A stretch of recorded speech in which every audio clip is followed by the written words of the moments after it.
lamun urang nyaritakeun maut urang geus sering tepikeun kalamun ditawarkeun tapaeh kanu kolot ulah urang nu ngora mah beureun mun ditawaran moal wakadaek ieu nu kolot teh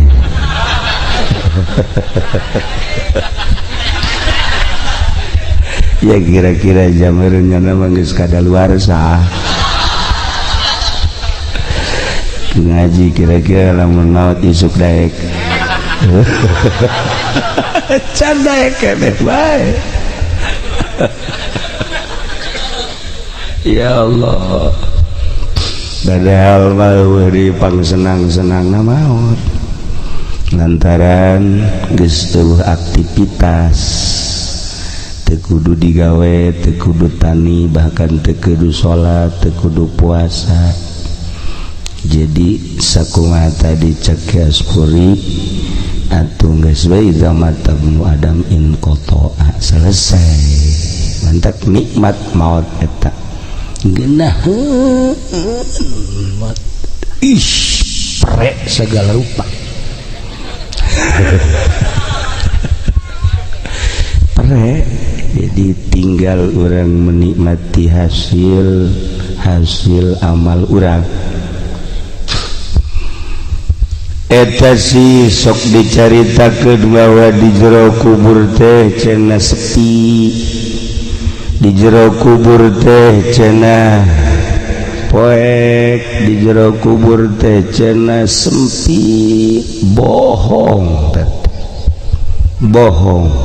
ternyata di jero kubur teh rame ngeleuwihan ti mall wae di Tangerang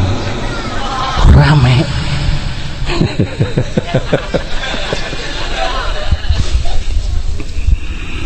bohong lamun di jero kuburan teh sepi bohong lamun di jero kuburan teh poek bohong di jero kubur teh ternyata rame luar biasa kaparangi ku urang di jero kubur teh jeung nu ngaran Remi gaple kreditan jeung kamari nonton main bola araya kabeh araya lah tah kuari geus dibejan nu ngaji pendi bahwa di jero kuburan teh rame kumaha kira-kira daek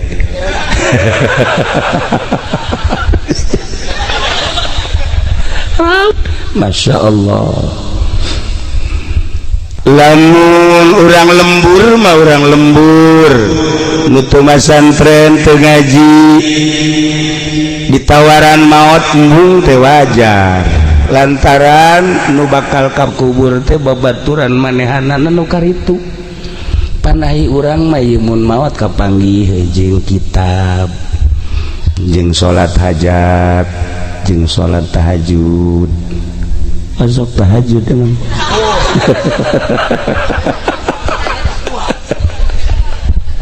kaparangi jeung nu ngaran sodako eta teh akan dibentuk-bentukeun di jero kubur teh ieu saha ieu kasep amat oh abdi teh cenah ieu teh salat Masya Allah karim ieu saha ieu kasep amat abdi puasa hari ieu abdi sodako hari ieu abdi tahajud kan senang tah urang di jero kubur kaparanggih dumantak para aulia Allah para sholihin mah maot eta nikmat kapanggih di jero kubur ku Haji Pendi ieu saya jore amat ya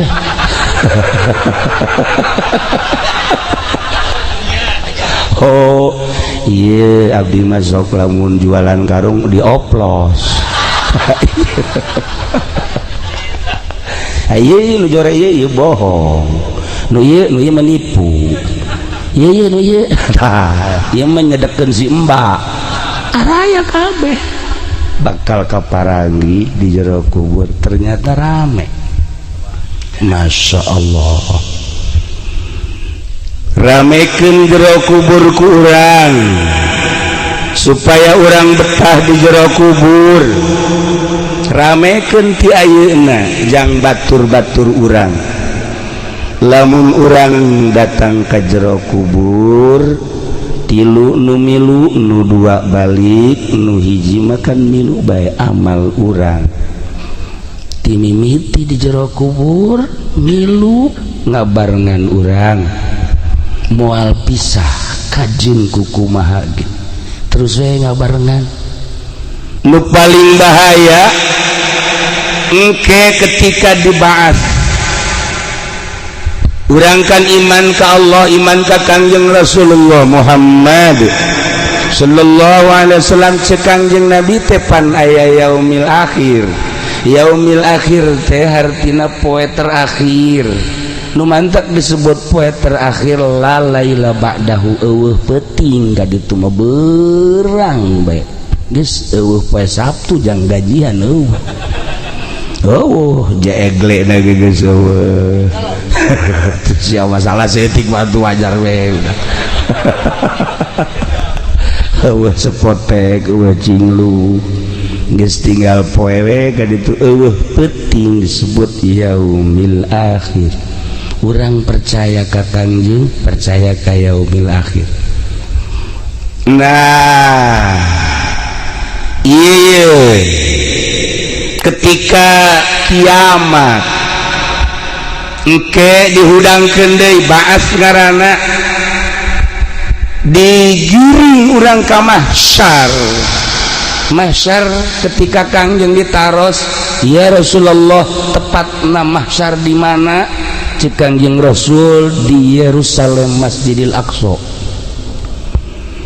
di berbagai negara Baghdad Turki Yaman Indonesia harudang kabeh digiring kabeh ka mahsyar urang dieu dihudangkeun ti kubur berangkat ka mahsyar tempat kumpul ya Allah nu mantap ku hari kudu geura kayahokeun heula jalan-jalanna beusi nyasab engke lain ka mahsyar ka kadi itu di ka Baduy bahaya ngajauhan tah ieu mahsyar Kangjeng ditaros ya Rasulullah hari eta berangkat ka mahsyar teh naik naon ya Rasulullah Kangjeng nyarita nyarios ngawaler saur Kangjeng jelema berangkat ti lemburna masing-masing menuju mahsyar teh beda-beda wa minha di antarana aya anu arraqibu naik kendaraan bangsa Timur Jaya naik kendaraan batu jana naik kebo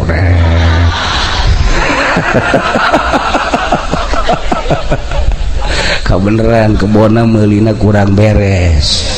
tengah jalan ngagedeprok kebona tuh Masya Allah bangsa kiai-kiai anu ngalaksanakeun korban jeung sodaqoh ar-raqib naik kendaraan wa minha al-masyi ala rijlaih aya anu lempang suku tidak ka Yerusalem Masya Allah karim tapi aman datang sebab make amal perbuatan ayeuna wa minha aya anu berangkat teh ala wajhihi beungeutna dihandap sukuna di luhur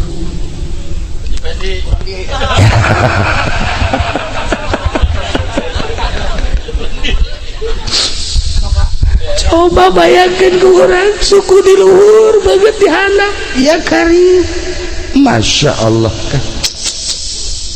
renung-renung ku urang ucapan junjunan alam Kangjeng Nabi Muhammad sallallahu alaihi wasallam mumpung urang masih kene aya kesempatan jang tobat ka Gusti Allah urang lamun ngarenungkeun eta Masya Allah mualila kan maot teh nu isuk-isuk sehat lohor maot lohor sehat asar maot lamun geus boga amal bagus bahkan geuna nah iya ya anu make beungeut teu ka ditu leumpang teh nu paling bahaya wa minha di antara anu leumpang teh deui ala suratul qiradah beungeutna kos monyet apa lahirna di ditu belah ditu solehan alain diganti beto begitu ku Gusti Allah jadi monyet sanajan di dunia geus jadi haji cara si eta monyet bae ustad misalnya tuh monyet bae pedagang monyet bae nah kumaha kan jeung eta teh bisa diganti jadi monyet saha